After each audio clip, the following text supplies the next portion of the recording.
How is everybody doing?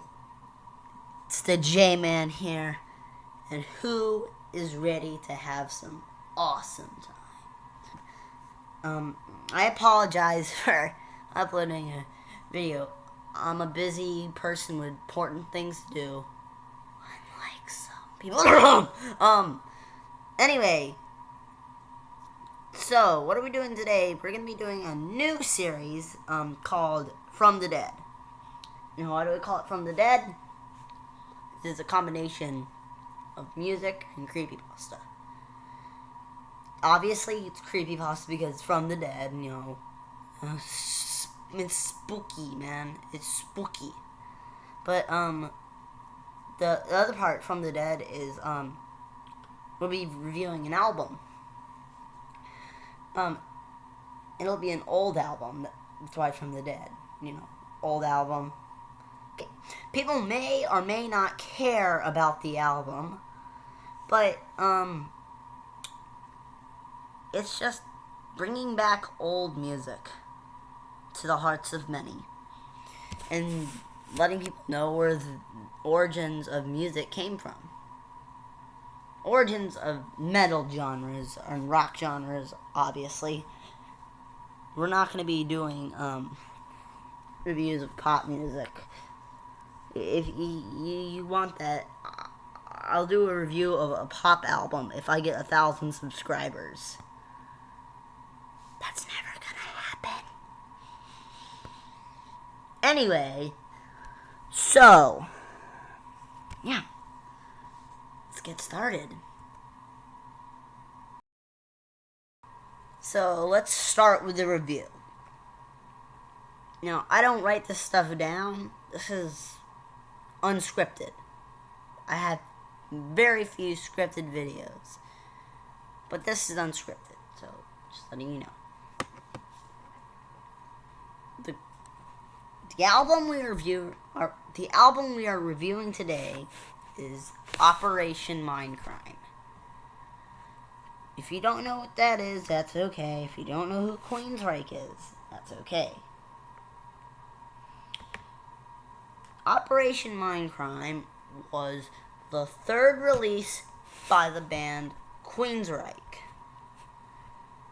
Now, this band was important in the making of progressive metal, but everyone knows them for like a few songs: Silent Lucidity, Jet City Woman, and even the one of the songs that was on the album, I Don't Believe in Love. So, we want to know why this is important. Now, all those songs were all pretty poppy, but this album was not. Well, it was poppy, but just enough so that it would appeal to the masses, but also to the people who already listened to Queensryche and they liked their music, liked Rage for Order and Empire. So this is a new twist and a concept album. Like a lot of concept albums, the music matched the story. It was supposed to be very progressive, just like the story was. The story was very intricate and complex, just like the songs. Big influence, for sure, from 2112. Except less on the mythical side. It was more a realistic story. So what's the story? A lot of people argue about it, and I'm not going to discuss it because that would take forever, me describing the entire story to you. Just look it up on some internet forums, listen to the album, read the lyrics, and decide for yourself. Now, what's my favorite song off this album? Either Eyes of a Stranger or Spreading the Disease. I used it in one of my videos. Check it out. Anyway, it's a really good album that you should give a listen. If you like progressive metal and you want to know where bands like Periphery got their influence from, listen to Queensryche. It's early stuff. Their new stuff kind of gets into more of a hard rock sound, which I don't mind. Some people don't like Operation Mindcrime 2, but if you like it, that's fine. I like it as well. So, yeah. Check out this album. Very good.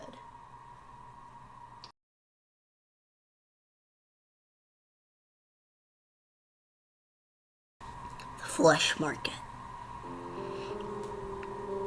Have you ever visited Edinburgh? Beautiful city, no matter what time of year you go. The castle that sits in the center of the city is awe-inspiring. Looking down on the surrounding area from the mount, the peaks and valleys of the land have resulted in a city that flows with the landscape. Streets that surround can be steep, with the numerous sprawling alleyways even steeper. It's here where we find the Flesh Market close. It can be mistaken for any darkened causeway in the city. It sits among the shops and tourist traps, relatively non-threatening. And it can be used shortcut to get down to the station if you're in a hurry. The name has to be justified. For some who point out the flesh markets were a local term for butchers, and through others who suggest that it's a hangout of women of the first vocation. These are incorrect. There is a market on the clothes, but it's flesh is not the product. It's the currency. Market hours are dusk till dawn, and the entrance fee is one mouthful of your own blood. Prepare a glass and progress down the alley. As you get halfway down, swig from the glass and spit it against the wall. Blood will bubble and spread across the wall, coagulating into a hardened scab. This will then start to flake and scatter. A rather anticlimactic door will be revealed beneath. Stepping through it is disorienting, as logic will tell you that you're stepping into a building. The space you're stepping into has no walls, with darkness shrouding the edges. It is penumbra that there are a number of stalls set up, run by individuals who look like market traders from across the globe, from Arabian merchants to Cockney grocers to New York street common. All clothes are splattered with blood and offal. These figures will entice you to come speak with them, and will gesture numerous signs around their stalls regarding what they are currently having. Upon approaching one of the stalls, they'll start to pleasure you to make a deal with them. You're certainly welcome to do so, and the products that are available are certainly worth consideration. Starting at the cheap end of the spectrum, you may wish to offer one breath. Lungful will let you know knowledge of what the weather will be like for the next day. In itself, rather a pointless purchase in this age of smartphones, and at the Met Office, but centuries ago, invaluable. Taking this offer result in the seller reaching out his hand, flattened and crisply grasping it into a fist. The air will literally be stolen from your lungs and cause a few moments of gasping as you catch your breath. Are you attached to your fingers? How attached? I mean, do you reckon you can do without your little finger? The sale will provide you instant forgiveness from any one person you desire, for any wrongs you've made and roached against them. Agreeing to this one will cause the trader to grin and shout, "One Yubitsime special coming right up." They'll lunge forward and grab your wrist, pinning it to the table. Do not resist, because no one likes a tough sell. A flash of steel and you will be -1 digit. Remember, you can only pay twice. Now make no mistake, it will hurt. There'll probably be blood. Don't take care of the wound. You may even get infected. As the price goes up, you may want to consider taking precautions regarding your trade. Tourniquets, searchers would certainly not go amiss. Now, some of the terms seem familiar, may hark back to stories and legends from millennia. This is the influence the market has had on our culture, leeching in over the centuries. Pound flesh will make it impossible for the next person you trade with to revenge on the deal. If useful, you don't trust the company you keep. It has no use within the market of all the traders are trustworthy. Here are trustworthy. Will honor a purchase to the letter and the spirit. Best leave the transaction until last. How about one of your eyes? Death perception is overrated anyway. Offering one of them will allow you to converse with our avian friends. It will be to call down birds from the trees. It'll be able to answer any questions you may have. It's advisable that you avoid ravens. They have their own agenda, and it's not in your best interests. The salesman will grab you around the throat and slowly pry his fingers into your eye socket. A snap of the wrist, and you lose your visual organ, and it'll rest in their palm. Another snap, and it will disappear. At this point, the price has become a little more vital. What would you take for your stomach? In this deal, it would merit the ability to understand the desires of anyone you talk to. Whilst you converse with them, your mind will be filled with images that convey the most. This would provide a significant advantage to any budding salesman, and the deal has been taken up by several stallholders themselves. Some may argue that a gift would be poetically suited to the heart, the vascular muscle. However, it is an altogether different deal. By bartering with your heart, you can guarantee the happiness of any individual for the rest of their life, however long that may be.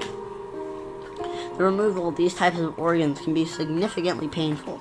Dealers will allow you a moment to prepare yourself before you produce a short, keen blade.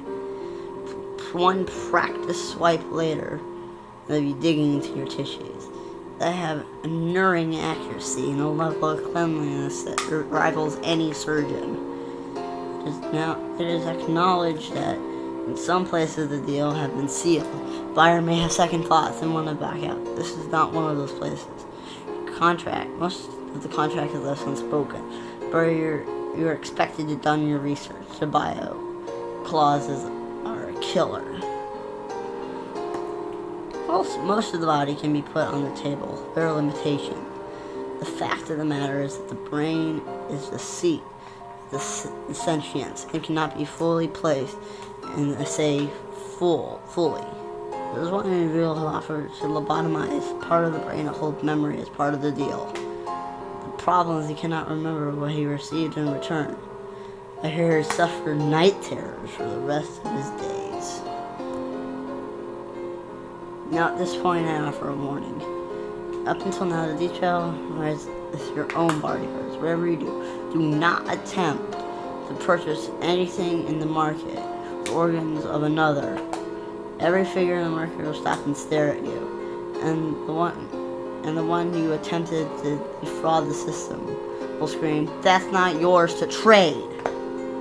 Whatever it is you have tried to barter with, that body part will be taken from you as a punishment. A very little eye for an eye. Despite what theological perspectives may hold, offering your own soul will elicit the same result. There have been many theories postulated for this response. The honest answer is we just don't know. The market has been trading in blood and bone for as long as civilization has existed. And the interest has moved city to city.